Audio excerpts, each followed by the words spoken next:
Hi everyone, my name's Stacey and welcome to Quilt Club with Stacey Lee. This is week 3 and this is part B. In part A I talked about how to prepare your backing, and in this video we're going to learn how to baste your quilt, which is when we get the quilt top, the batting and the backing and we baste them together and secure them ready for quilting. So there are a few different ways of basting your quilt. I personally like pins. I do tend to sway always towards the cheapest option and the most environmentally friendly option. Another thing you could do is use spray baste. You just need to make sure you've got a really ventilated room when you use spray baste, and I can kind of roughly show you how that would work if that's what you're choosing to do. There's a third option, and that's a special iron-on batting. You basically lay it all out and then you iron it and it secures your backing and your top to the batting. But I've never done that before, so I won't be talking about that. And actually lastly, if you don't want to do any of this, you could always send it off to a long arm quilter. And a long arm quilter will quilt it all for you beautifully and perfectly. One thing you just have to know is they all have different requirements. So what I would suggest you do is contact your local long arm quilter and find out exactly how they would like you to prepare your quilt top for them. So let's carry on with our lesson and let's start basting our quilt. What you're going to need is your pins, your masking tape or painter's tape, and your quilt top, batting and your backing. So the first thing we need to do is take our backing, and we need to make sure that the backing is facing the right side to the floor. So the wrong side, or if you've made your quilt backing with your cotton, we've got our seams here facing up. So that's the first thing to do. Straighten it out the best you can, and then we're going to secure it to the ground with our masking or painter's tape. Okay, so I'm going to secure it on this side and that side, and then I'm going to do the corners, and then I'm going to go around and do it everywhere that I've missed. So I'll start doing that now.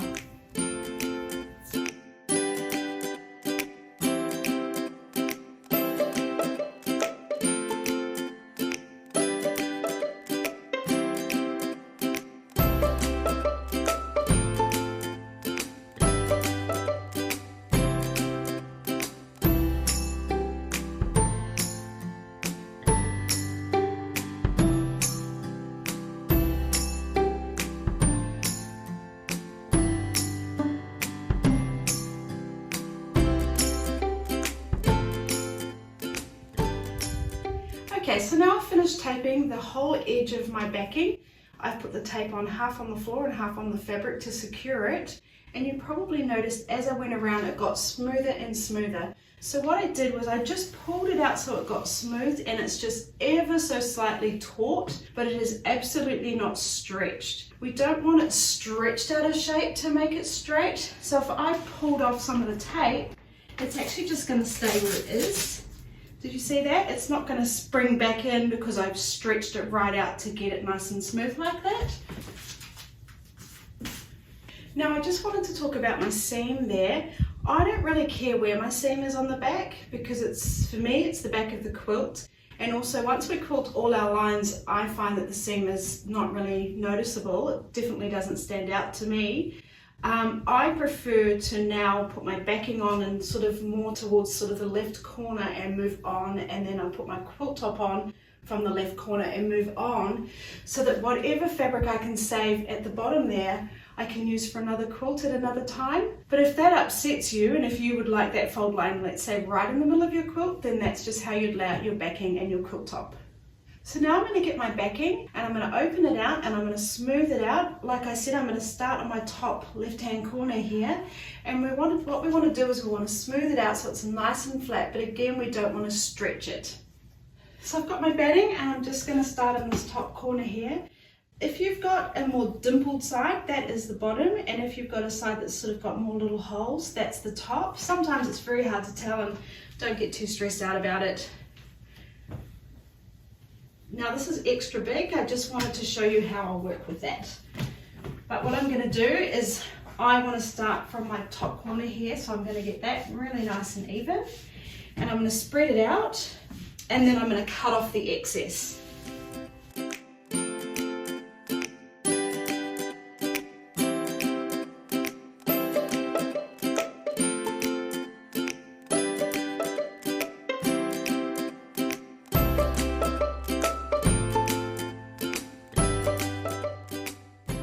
Okay, so I've smoothed my batting out. It's nice and smooth. Again, it's not taut at all. It's just literally sitting on top of my backing, but just really nice and smooth.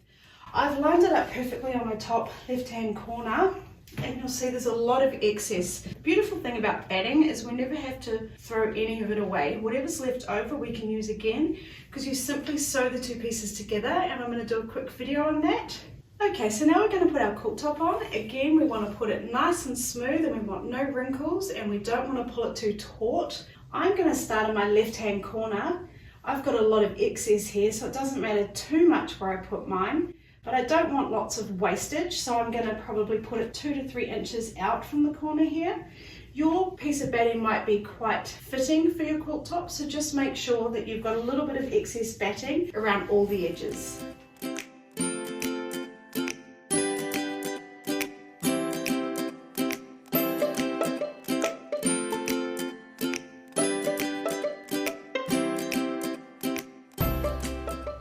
Okay, so now my quilt top is on, smoothed out, it's nice and smooth. You can almost feel the batting kind of dripping onto it, which keeps it nice and in place.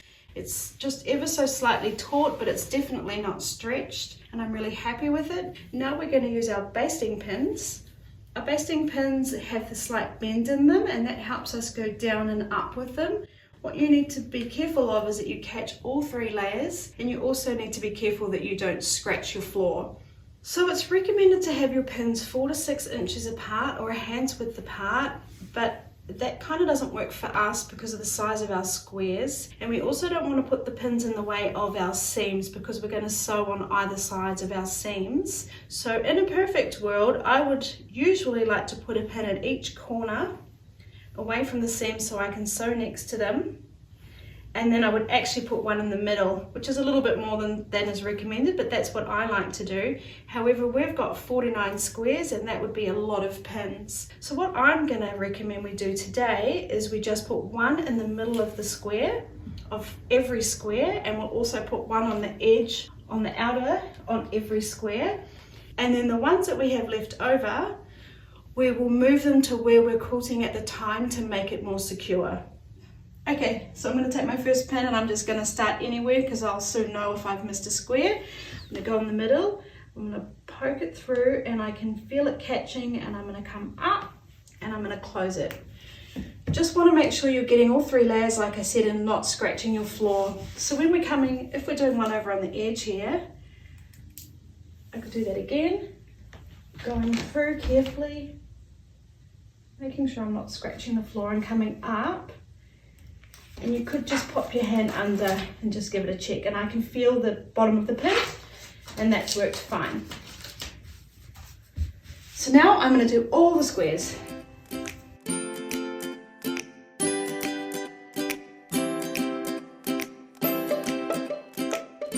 So I've finished putting a pin in the middle of every square, and I've also put one at the edge of every square along the sides. What I will do now is I will cut off the excess batting and backing.